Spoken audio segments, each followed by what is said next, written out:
See, I love talking to people like you because you parlay into things so well. O-line. There's been a lot of worry about the O-line. Guys have been worried about Falele, of course, Voorhees.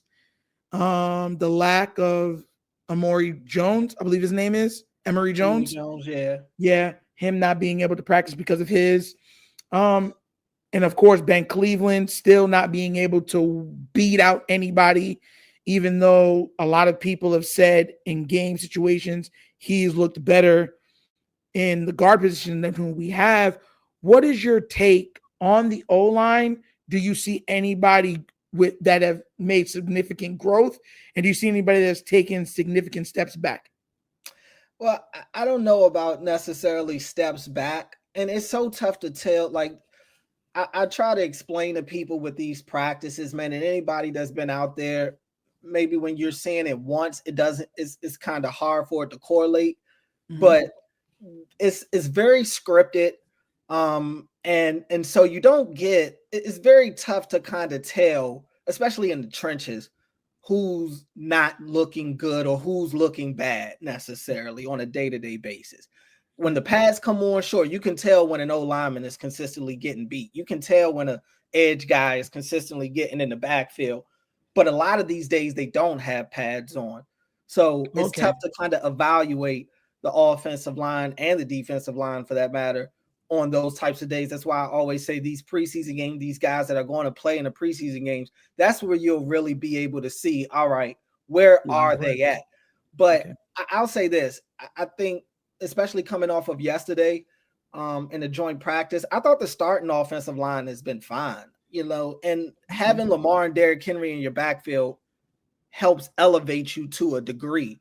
But I think for them as a unit yesterday specifically, I thought they looked good. I didn't see and I tried to specifically pay attention to Falele, especially when he's matched up against guys like DeForest Buckner over there. Like, yeah, I want to see how he holds up. And I thought they did a good job. The only sacks I saw on the first team, I saw a covered sack that was given up by Stanley, but really I can't even put that on Stanley. He won.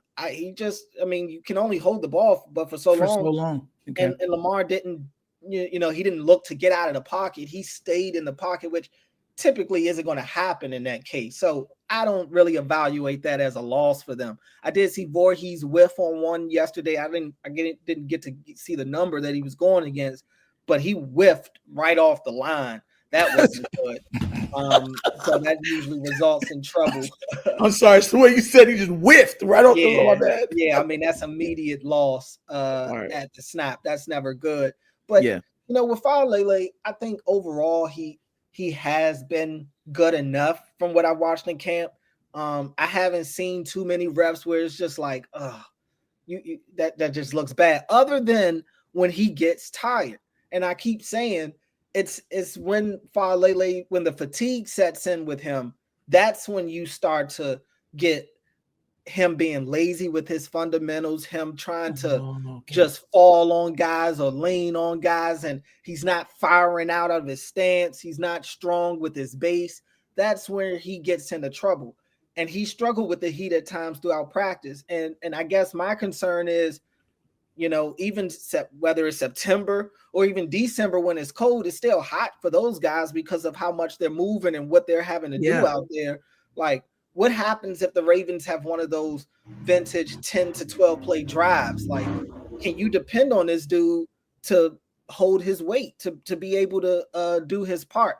And that's still the question mark I have for him. But when fatigue isn't an issue, he's usually solid. I still think you're going to get a mixed bag in terms of reps. If you're going to specifically watch Daniel Falele reps on the all 22s after these games, you're going to see some bad plays. You're going to see some really strong plays. That's just where he is. He's, everybody isn't an all pro. And it's very rare you get all five guys to stand up. I've seen Roger Rosengarten get beat a couple of times in practice. He struggled with the penalties, but that doesn't mean that I don't think he's going to be a good player. I still think Roger Rosengarten is pretty good. So I think as a unit on this offensive line, they'll be fine. Voorhees, that's the guy that the concern people have for Falele is probably the concern I have for a guy like Voorhees. Oh, okay. He's the one that lost his job last year, not Lele. And even once Voorhees got hurt or got healthy, he didn't get his job back. So that's the one that I would implore fans to pay more attention to. I know Lele can kind of be goofy sometimes, and he's the big guy that doesn't look athletic, but Voorhees looks the part, but at times he's the one that I think struggles the most with consistently putting out good tape. You said specifically that you're not seeing too many or you're not looking at too many reps because they don't got pads on. From what you've seen thus far for pass rushers, you know where I'm going with this. Mike Green is because look, man, when we got him, because I was not liking the draft. I'm honest. I wasn't big on the draft. I liked Malachi Starks. I thought he was good. But I wasn't big on the draft till we got Mike Green. And I was like, Mike Green, oh my God, we actually got this guy. And I was through the roof. I was like, this saved for me the draft. What have you seen from him? And has he looked like he could deliver the goods? Oh, definitely. I mean, every time he's put the pads on, this dude, he shows up. I don't really have many knocks on him. In fact, I'm trying to hold back on how much praise I give him in case he doesn't come out and light the world on fire. But I can only go off of what I've seen. And every time they put the pads on, that dude has been the star of the show, whether it's the stadium practice, whether it's been their, inner squad practices, just the Ravens themselves with the pads on. Even yesterday at the joint practice, he had multiple sacks and multiple plays in the backfield. So I think Mike Green is going to be a dog. Honestly, I'm excited to see him tomorrow night. And because I've already seen him win early in his reps, I've seen his arsenal of moves. I've seen the drive that he has. Now I want to see, can he finish the play? Because there are guys, people used to get on Jadeveon Clowney for being the almost sack guy. Yeah. And we know Green has, led the nation in sacks last year, but it's a different beast doing it at this level. So that's the next step for him. I want to see him get to the quarterback and finish these plays. I want to see him get some of these tackles for loss that I'm assuming he'll get when I'm watching these plays in practice that he can't actually finish. That's the next step for him. If he can do that in these preseason games, then I really think that'll be a huge momentum boost for him going into the season. Opposite of Mike Green, of course, we have Mr. Oweh, who is fighting for his big, massive payday. Have you seen anything that would warrant him to have a big year this year? Or has he not been as, highlight ridden in training camp thus far? Yeah, I think Oweh is a guy that he's a true veteran now. That's what I look at when I see Odafe Oweh. When I hear him talk, I get a guy that understands the NFL now. He understands the game. And I think coming off of a career year last year, maybe it's slowing down a little bit for him. He's figuring it out. He's obviously put on some muscle. He looks the part. I can tell you that. I've seen it. And I don't think Oweh's a guy that when I'm watching his reps in practice, I don't think I think I get the sense he's working on stuff. Like Mike, when I watch Mike, I feel like Mike is actively trying to get there to the quarterback. And I think Oweh, this is his 5th year. I think he understands the way that training camp works. He's not necessarily trying to impress the coaches that already knows who he is and what he can do. I think he's just really working on stuff. So I see him usually trying different moves and all of that. Not to say he's not beating his guys at times, he is. But I think he knows he can't hit Lamar. So I think he's kind of playing his own game when I watch him out there. But I'm curious to see Oweh in the regular season games. I'm curious to see if he can build on last year. Does he have another double-digit sack year? Does it even have to be? Like, I would take 9 sacks from Oweh if that means Mike Green, because Mike Green will probably be a part of that. Van Noy, all these other guys. I think Matt Abike's really in store for a good year. And Travis Jones as well. So there are a lot of people that are a part of that pass rush group. I do want to see what Oweh does bring. I'm looking for him to be more consistent. I'm looking for him to make some of those game-changing plays he made in his rookie year. I still remember some of the strip sacks that he had early in the season, the fumbles that he caused early in the season to win games in his rookie year. I want to see him get back to making some of those impact plays and being more consistent. Okay, because and pass rushers, everybody has so many questions because trenches have been, to me, and to a lot of Raven fans or fandom, a big Achilles heel in like close, situations. The most important situations like playoffs and stuff like that, you'll see inconsistent pass rush or inconsistent pressure, constant pressure on the quarterback.